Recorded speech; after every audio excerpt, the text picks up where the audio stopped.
Hello, sisters. Welcome to the Sacred Medicine Podcast, weaving powerful, soulful practices into functional medicine. Step into this beautiful space of devotion and explore everything from nurturing foods, rituals, sexuality, and awakening your innate sensuality. It is time to own your radiance. This is the Sacred Medicine Podcast. Hello and welcome back to another episode of the Sacred Medicine Podcast. I am your host, Margaret Romero, and this week's guest is Anahita Joon Tehrani. She is a feminine leadership mentor and a 20-year veteran in the field of personal development, having lived through many incarnations, including dancer, yoga instructor, activist, coach, poet, shamanic style priestess, and spiritual psychologist. She now embraces being all things and not just one. Anahita is an advocate for radical self-responsibility as an access to power and embodiment. Well, I heard Anahita speak when she was on a panel called The New Women's Movement, which I absolutely loved. And I have to say, she was so divinely, not only powerful, but so sultry at the same time. She is just a force to be reckoned with. We jammed on so many different really cool topics. And one of them is why women cannot or do not own their power. So we talked about that. How we can break the oppression and really continue to rise. And we also talked about how women can find their voice and their power. This was really beautiful. We also talk about freedom, what it means to her, as well as the role that we are here to play. And so many other things. We also, of course, chatted a little bit about her sensual and sexual practices and her use of the yoni egg. That comes up a lot, I feel, in this podcast. And I think you'll really enjoy it. I love her mission. It resonates so deeply with me, and I'm sure also for you. So listen in, and I hope you enjoy.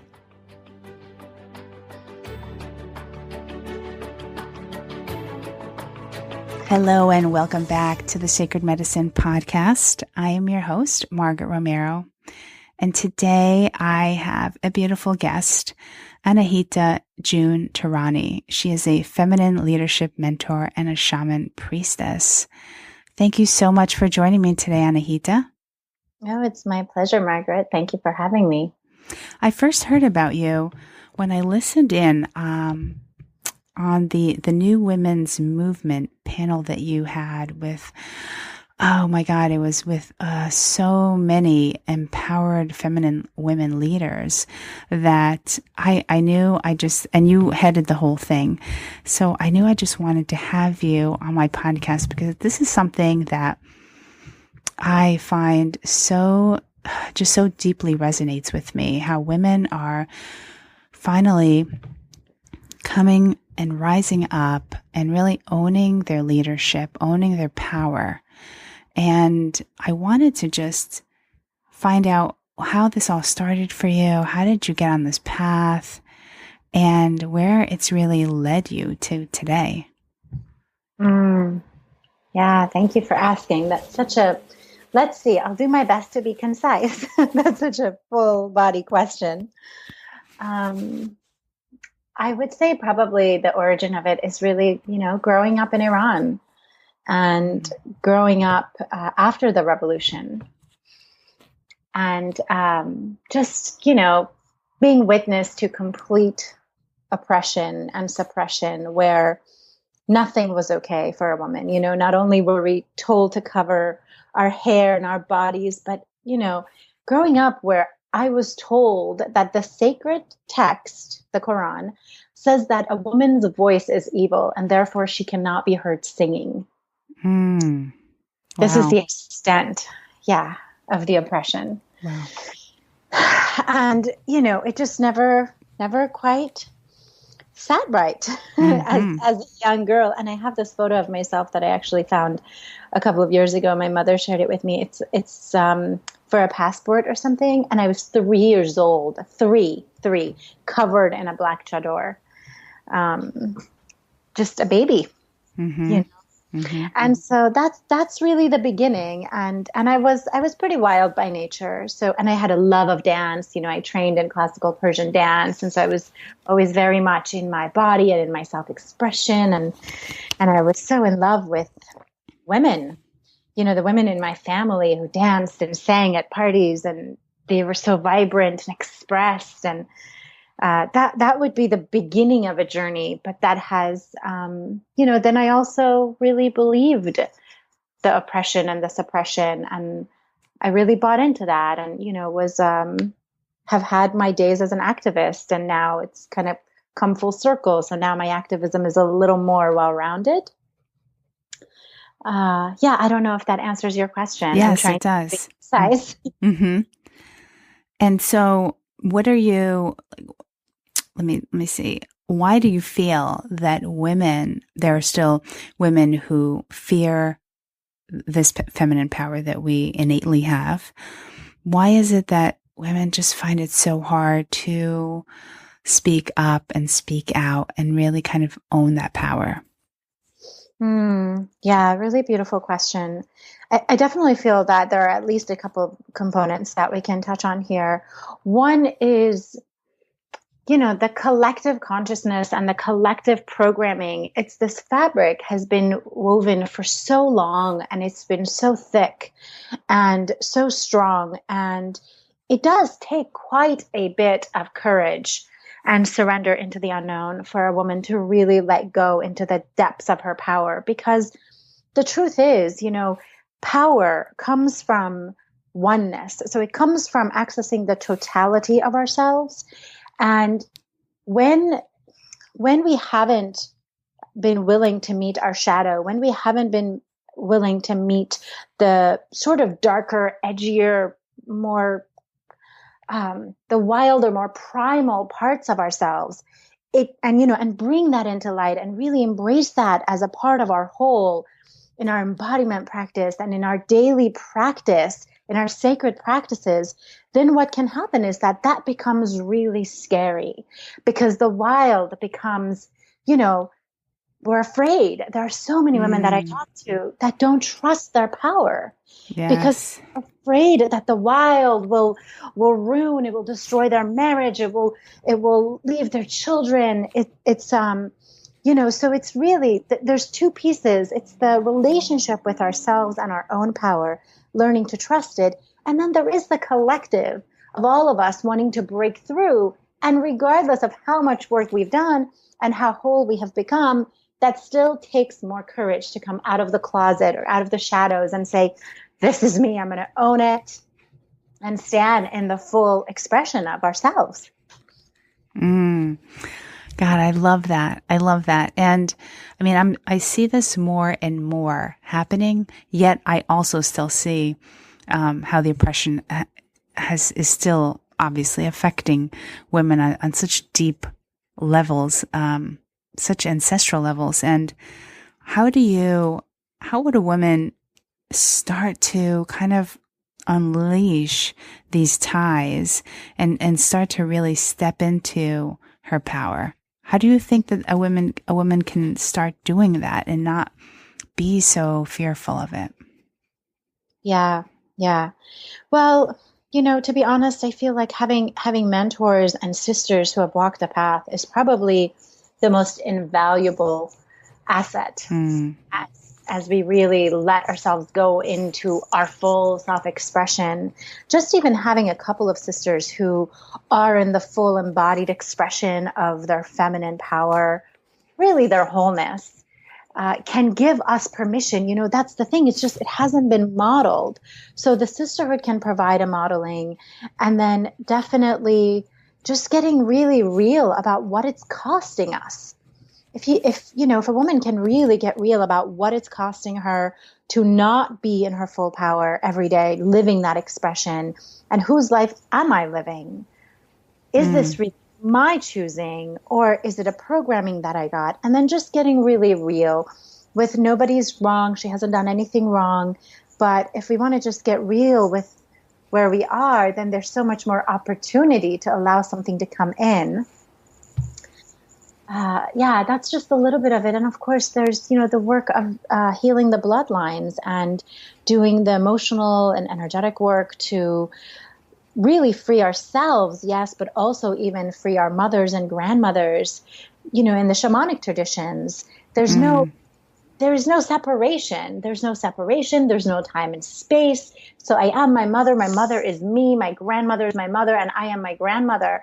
And so when I do the work on myself to really clear my consciousness and my vessel, my body, to release what doesn't belong to me and what's not current.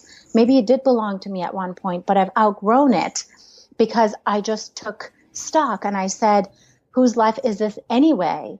And am I really living my life? So then when I've taken stock and I clear it out, I can consciously send back this healing, and I can send it forward to my daughters and granddaughters. Yes, absolutely. I love that. And what about, have you encountered this when women who are finally stepping into their, into their power, and they're either dating someone or they're married to someone that really is not really sure about this change?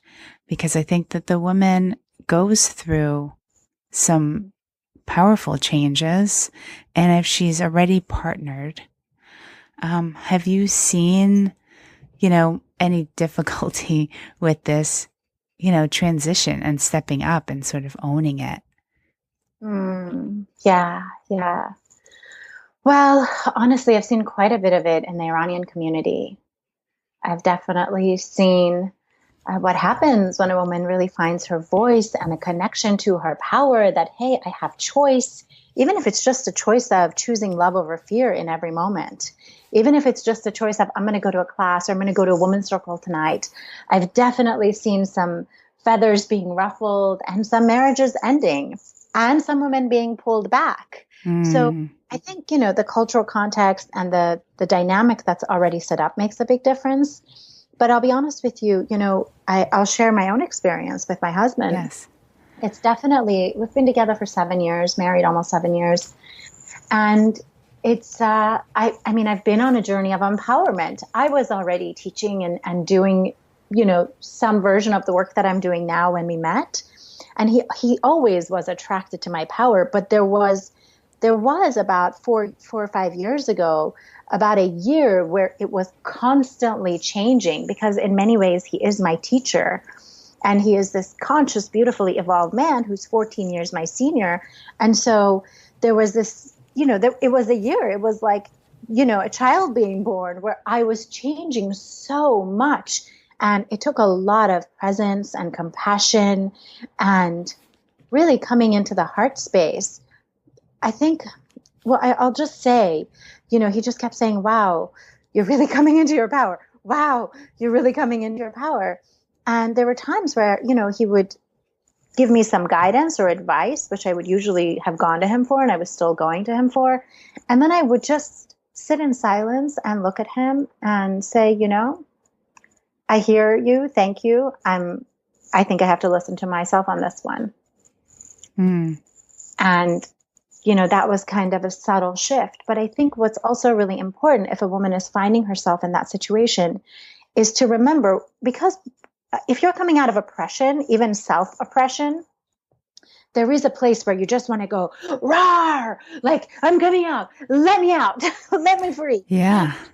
And so it's really important to remember that our power is actually not separate from love. So even in that space, if dealing with a spouse that one really loves and she's really connected to, the first thing to do is just to bring all that power right into the heart space, into the space of love and compassion, because that's the other place where women, we've turned away from our power, is because we believed that somehow our power is separate from love. But if we know that our power is actually, the essence of our power is love itself, then it's never power over. It's the power to. And so that can actually feed our husbands and our families, our fathers, the whole community around us. Wow. Yes, that's brilliant. That's so essence. So say that one more time, that last piece. Yeah. So it's really when we are coming out of oppression and we are coming with a raw, let me out, there is an opportunity right in that moment of empowerment to ground the energy into the heart space, which actually amplifies its reach. It amplifies the power, the sense of empowerment, and how we are able to yield that power.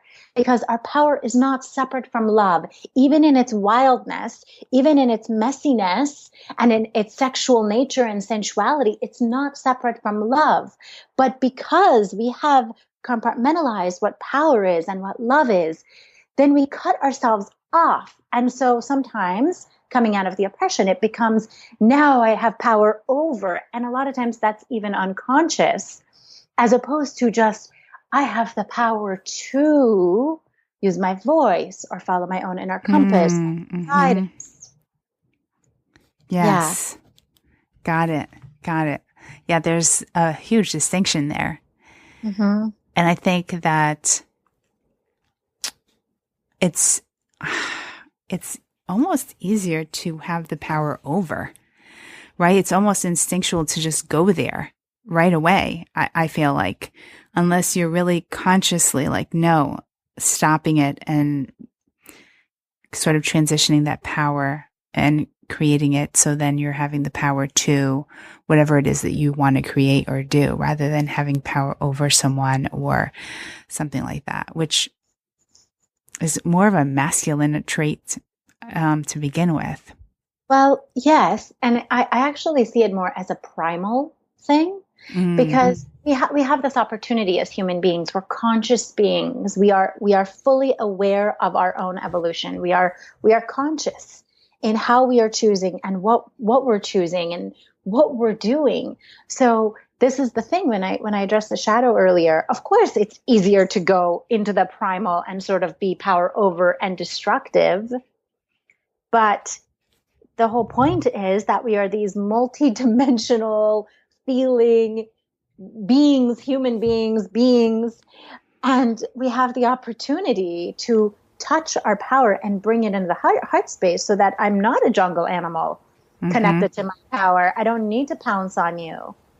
I can actually just hold that power and come into love and compassion and trust and harmony and what I wish for us as brothers, as human brothers and sisters. And that changes the energy completely. Yes. I agree. I want to say one more thing, just really quickly. Yeah, please. This is actually tied to our sense of if we are operating from survival or really in a space of safety and trust. And I don't mean just survival, like, paying the bills, but it's this, how much, and because you practice integrative medicine, you'll appreciate this. It's like, how much deep inside my consciousness and my body, am I in that fight or flight state? That when the power comes, if I'm in survival, it goes in that direction. But if I can land myself in a space of safety, when the power comes, there's just more for everyone. And so that's why we practice, all the beautiful, like the yoga and the Tai Chi and the Qigong and dance. We do all of this just so that we can run power through our bodies and be in love. Yes. Now, there was something that you mentioned, a phrase in one of the videos you have on your website, and you said something about that women want to be or to be free, and the freedom to be worshipped, freedom to connect, to serve. And I loved everything that you said. It was a very short video. And what do you mean by by that? What does freedom really mean to you? Yes, yes. To me, freedom is to stand in the choice, to really stand, to claim our power and stand in the choice of the story that we tell with our lives, the story we tell ourselves about our life, who we're here to be, how we are here to be with our fellow humans, and how we are relating with the earth, how we're utilizing our gifts. So the aspect of the story is such a critical component so that we can give ourselves fully over to the thing that is wanting to come through us. So I guess right there, then one of the main things with freedom is really the power to choose. As long as I have the power to choose, and right now in our political climate, there's a lot going on with this, Mm-hmm.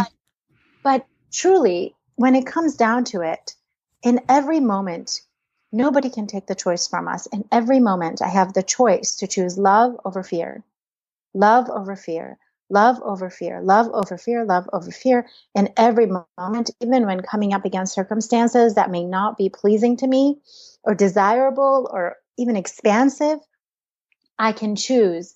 I can choose to love what is and really open my heart into it and say, okay, I will receive this. How am I to become more of myself through this experience?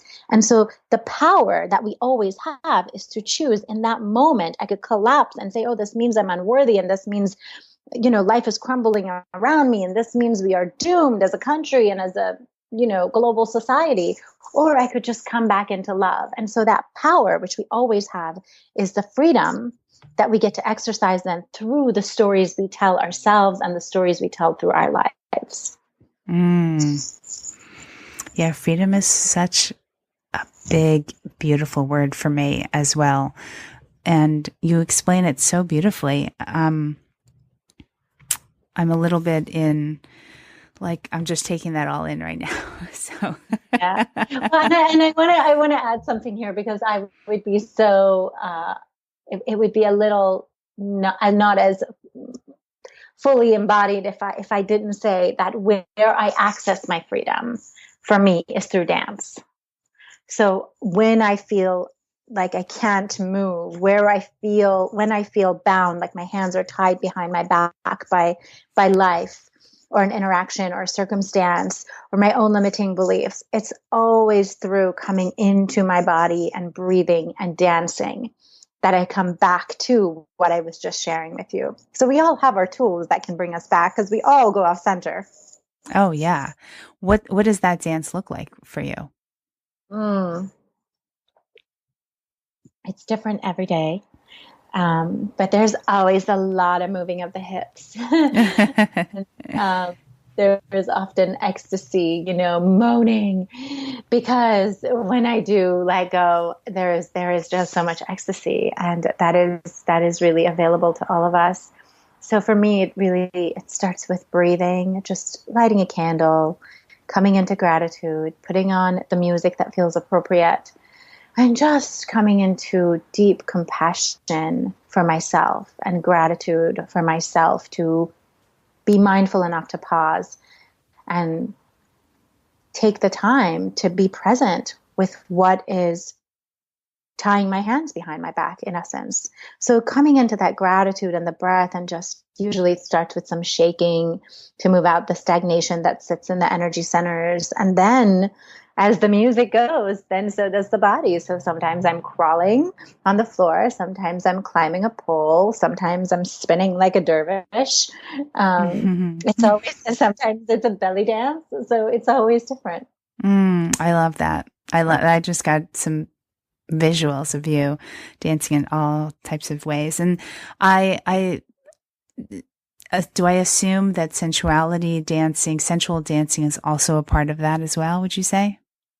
Oh yeah. I mean, it's just, to me, that sensual dance, the erotic dance, which, was a classic. I mean, we had the temples where the women danced. We don't anymore, but that's probably been my saving grace, honestly, Margaret, in my life. From coming from the oppression that I came from, allowing myself to move. And even there were years that I actually danced in a gentleman's club while also teaching and, doing this work. That was definitely the opening for this multifaceted freedom that I can sit here and talk about. And so even now, it's just, I dance for myself. I put on a pair of heels and the sensual dance. Sometimes it's just for me. Sometimes it's for my husband. Mm-hmm. But the pleasure of moving the body, a woman's body, the way that it's designed to move, there is just, it's just so sweet. I really love to share it. And I do share it a lot. What do you mean? With who? Other than your husband? Everyone. Oh no, not my own dance, but sharing with women to move in this way, to give permission to come into the sensuality. I know one of the, obviously one of the pioneers in bringing this form of dance out has been Sheila Kelly and her S Factor work. And I really bow to her as a sister and a colleague. She was doing what, it was, I always knew who she was, and I was so grateful to her. And then when we connected, it was just like, boom, oh, so much gratitude, just to bring this good medicine to women. So I encourage every sister who is listening, if you haven't, let yourself drop into that sensuous, state of relief and yumminess in your body. Find a way to do it right away. I agree. Feminine movement is part of somewhat daily. I mean, I definitely dance every day. Sensually is how I actually tap into emotion, whether that's grief or anger or sadness. It's almost like it just moves through me. I move sensually, and it sort of processes through and out my body. I sort of get over things so much faster. It's after a dance session, it's almost like, what was I even stressing about? So, and even if I'm working from home, I'll take a break, and do some dance. And there's just something about, like, it brings about more creativity for me. Like, my writing's better. Do you know what I mean? And also just sensual practices in general. What do you think about, self-pleasuring and just being in your body in that way? So good.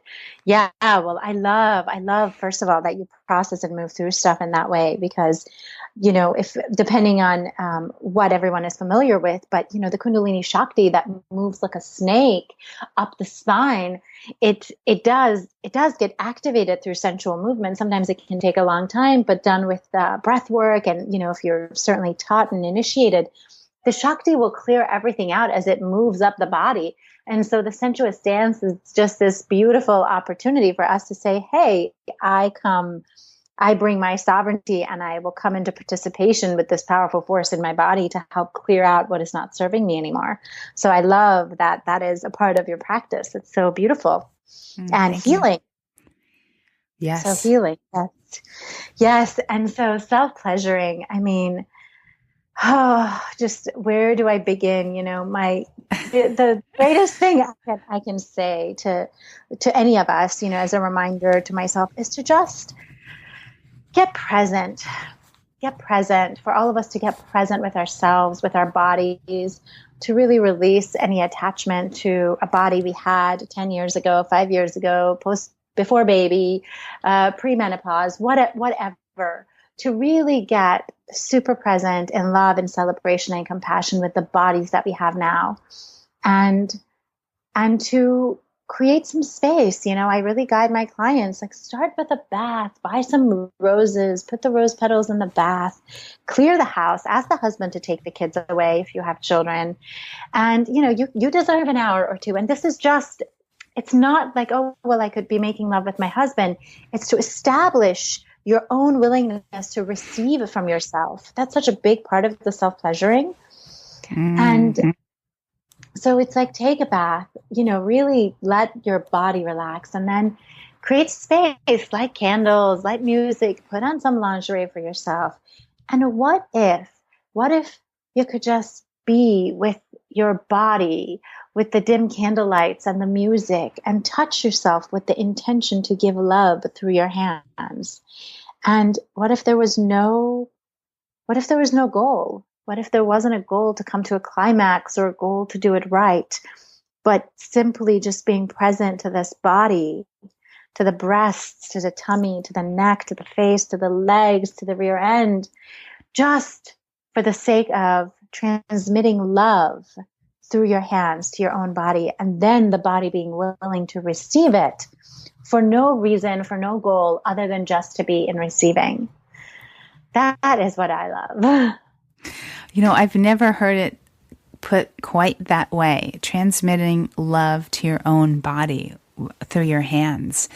And it's something that for any woman that self-pleasures on a regular basis or daily, that I've never really heard it stated that way. So thank you so much. I love that. It's not, self-pleasuring is also a part of my life, and it's a ritual, and it's something that I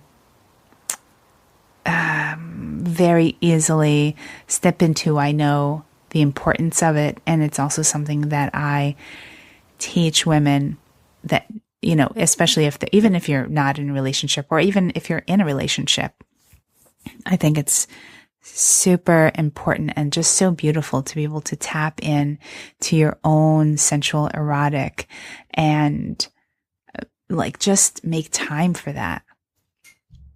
Yeah. To really meet ourselves, because there is a place as we touch ourselves and as we come alive under our own touch, to really let her come out. I mean, if you aren't going to let her come out here, where are you going to let her come out? Because this is it. Yeah. So thank you for teaching it and sharing and talking about it. So important. So important. And so is that something that you sort of have cultivated over time? Is that something that you've always sort of been tapped into?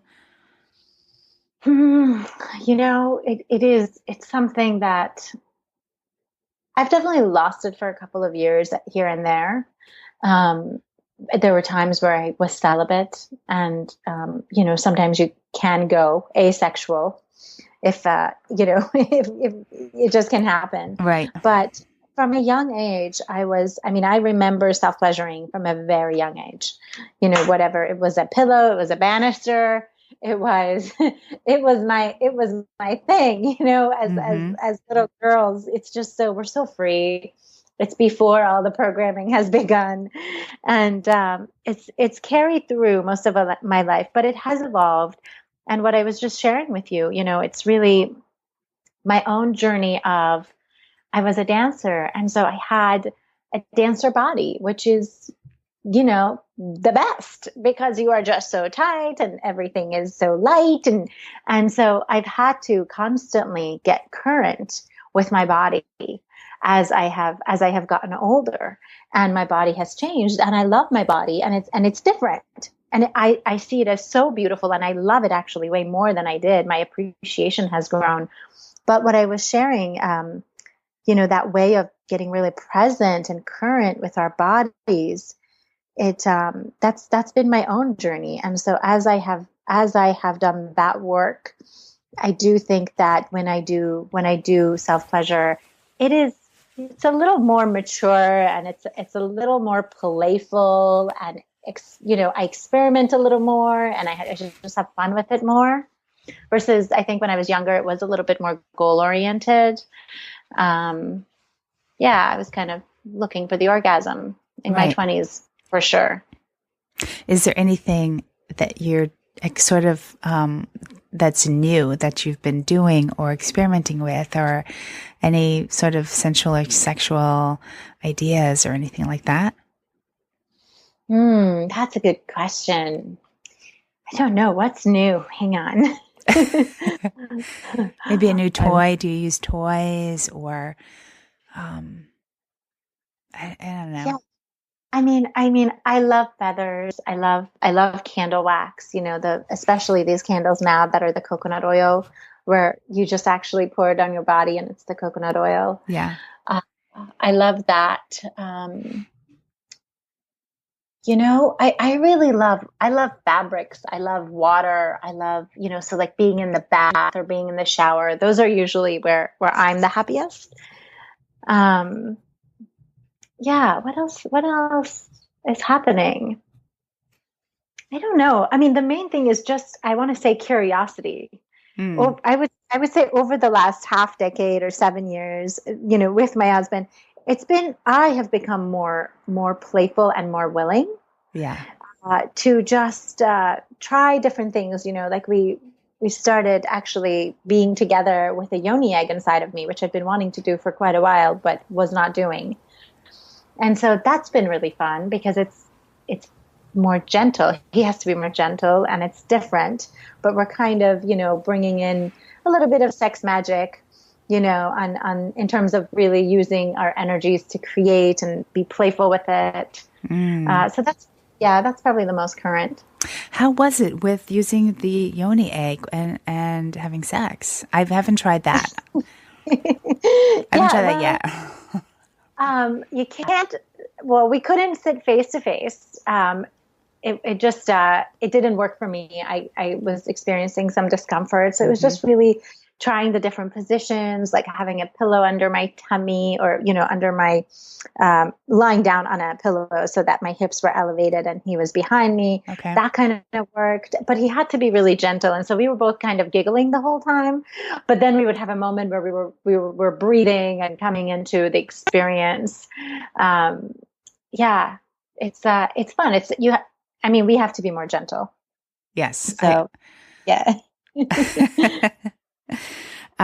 Yes, that's the next thing on my list. I have been I started using the yoni egg, the jade egg, for some time, and I need to start adding some more weight. I also add some weight just to see and to strengthen. But I haven't tried it during intercourse at all. So, because I felt like, I don't know, is there enough room in there for the egg? There is. Plus, there is enough room. It's just just got to be more gentle. And I will say, if you haven't tried, the black obsidian is a really powerful stone and a powerful egg. Oh, okay. For clearing, for working with the womb and voice connection. So really expressing your truth, kind of it clears some of the stuff if there's any left in the way of that. I really do love that. Yeah. Oh, okay. Oh, let's see. Now, is there anything? Oh, I did want to talk to you about when you say freedom to be worshipped. Are you meaning by your significant other? Sure, if that's what you choose. Or do you mean it in what other way would you take that? Well, I think that there are a lot of women in this day and age, especially that are certainly coming to me, that I'm connecting with, who identify a lot with the courtesan archetype. And so there's the opportunity to be worshipped by your beloved. And then there's, if you choose, if you don't feel like this life is for you to be with one partner for all of eternity, then there is how to approach having a serial of partners over the course of your life, or even multiples at once, how to, really be worshipped in that, how to hold the sacred feminine energy, how to know that you are the well of the well of life force energy that the man is coming to receive from. So it's all different. And if I may, so where that comes from for me, when I say that, is that we didn't talk about a part of my story too much, and that's okay. But when I was pole dancing, I was dancing at a place across from the U.S. Pentagon, and so it was very specific clientele, and it was a serious place, but it was relatively PG-13, so my gentle soul could survive it. But I remember there were times when I was dancing, And I would look down and there would be a dozen men sitting around my stage. And I would usually go into ecstasy. So I always danced for myself and I would go into ecstasy, and I had, it was magic. I was really wielding my power. But I would look around and these men are sitting at my stage with their hands, with their fingers interlaced the way that you do when you pray. Oh, wow. And I will never forget it. Like, I'll never forget being on the stage, kind of on my knees, but with my back arched. So my head is like cascading behind me, and my heart is reaching up and my arms are moving. And I look over and there's a dozen men that look like they're praying. Wow. What a scene. What a scene. What a scene that's available to us always. And it has to do with how much we yield to the radiance that's wanting to come through us. And that has to do with loosening of the gripes of control and letting ourselves experience more pleasure. But when a woman allows herself to really be a vessel for the radiance to come through, it doesn't matter. It's the way that the doorman opens the door. It's the way that the checkout boy looks at you. That's the worship. Yes. Yes. Yeah. And it's when you're really embodying your feminine, your true feminine, that power. Would you say, I mean, compared to if you're completely in your masculine and you're coming from work and you're frazzled and you're rushing? Well, for sure. It's softer. It's a lot softer. And the thing is, because, when, and I will say this with the feminine and the masculine, we use these words in our language to describe these textures and vibrations of being so that we can experience our totality, so we can experience our wholeness. But certainly being in our lusciousness and in our feminine sway with the hips swinging and the smile on our face and just knowing that all is well is the energy that gets that response, because the men they just don't have that. So that's the thing that's like a flower to them. It's like when we look at a flower and a rose and it's so beautiful and we're like, look at you, you're so beautiful. When we're in our feminine essence and in our juiciness and alive, that's what we are to men. We're flowers. Right. Right. So true. So true. So as we're wrapping up today's call, is there anything that you would like to share with the listeners that maybe we didn't touch upon? Anything that I want to share is really, there is in all of the sacred teachings, you will notice that there is threes. These energies come in threes. So, and I call this the sacred triad. You see it in the Christian teachings and the Christian gnosis. You see it as the Father, the Son, and the Holy Spirit. If you take that over to the teachings of the Divine Feminine, the Christian Divine Feminine teachings, it's the Virgin Mary, Mother Mary, and the Black Madonna. There is a trifecta of energetic that wants to come through each of us. And that is the place where we will feel most whole. And you may notice a lot of the feminine wisdom teachers will have their own slant on this. So my most modernized version that I express this right now is the spiritually awake, the erotically awake warrior woman. And so that is to fully have access to the sacred self where we get to let go, and access to the erotic self where we can be turned on and navigate through tracking our aliveness and our turn-ons. And then the warrior self, which is the no-nonsense self, which is the feminine face that some might call masculine, but it's the feminine face that can yield a sword to cut through the bullshit. And when we can have these three pieces, and in a lot of the goddess teachings, you'll see the goddess of love, the goddess of compassion, and the goddess of war. And so I call this the spiritually and erotically awake warrior woman. And this is what I want to invite every sister listening to explore for yourself. What does this mean to you? What does spiritually awake, erotically awake warrior woman mean to you as your life. Yes. And so how can, we have 3 questions that I need to ask you, but what do you tell us how people can find you, and what are you up to these days? I know that you had the New Women's Movement, with all of the beautiful recordings and interviews there. What are you up to now? What am I up to? Well, I'm certainly in my own journey and evolution, but it's a good, yummy space for me right now. I will say I'm so inspired by the global sisterhood, like even us sitting here together. People can go to my website to learn more about me and connect with me. That's anahitajoon.com, ANAHITAJOON.com.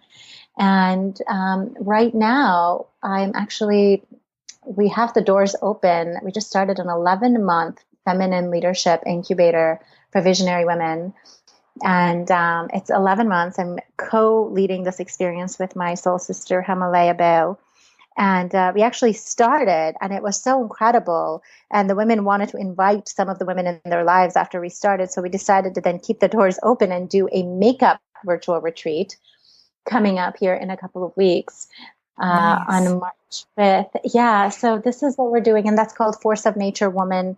And everyone can go to forceofnaturewomen.com and read about that. And it's just really a sisterhood where you're held to, where sisters are held to birth their visions in a creative way through the weaving of the gifts of sensuality, the erotic self, and leadership combined, which is what I always felt like was missing in the space. I agree big time. Thank you. That's beautiful. Yeah. That's beautiful. I love that you're bringing this to the forefront, because I think it's certainly something that is not, I don't really see that, to be honest with you. Yeah, thank you. Honestly, 24 years of doing the personal development work and the embodiment work and the studying with the shamans and all that. This was the thing that I felt like was always missing. Can I work on my leadership and my vision without sacrificing this part of me that feeds me and actually enhances my creativity? And so we are now holding this for these incredible sisters who've stepped forward, many of them absolute leaders in their own fields who are ready to create from a different space. And so we're doing that. I'm so happy to be sharing it with you. So good. So let me just ask you 3 really quick random questions. First one is, what is currently at your bedside? At my bedside is my lip balm and my doTERRA essential oils and probably a hair tie.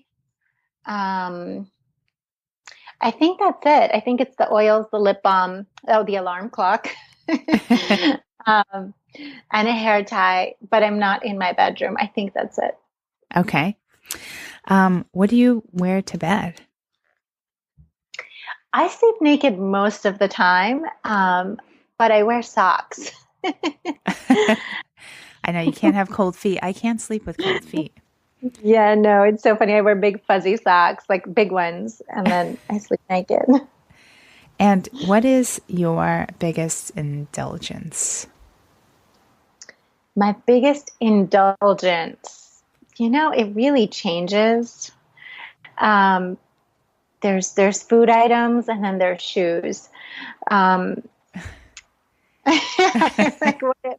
what is it really? It's, really, like some really good bread and olive oil could certainly do me in, or some chocolate, or it could just be a really nice pair of shoes or boots. So yeah, it could be 3 pairs of boots in one day, or a loaf of bread before my salad arrives at lunch. Okay. Okay. Well, Anahita, thank you so much for your time. I love this conversation. I love what you're doing. I love the movement that you're in and what you've started. And it's just, it deeply resonates with me. And for all of my listeners out there, I really hope that they can tune into you and what you're doing and just continue doing what you're doing, because I love it. Thank you, sister. Thank you for reaching out and bringing us together here, and for doing all the good work that you're doing for your clients, and for just, walking the talk. Really, it's really beautiful to connect, and thank you for having me on. Yes, thank you so much. Well, thank you so much for listening this week. And if you'd like to know more about Anahita and for all the show notes, you can head on over to margaretromero.com/episode 19. And if you have been loving these podcasts, I would so love it if you can leave a review in iTunes so more people will be exposed to these episodes. And also, if you'd love to join our Facebook group, you can head over to margaretromero.com/Facebook. I will see you next week. Many blessings. Bye now.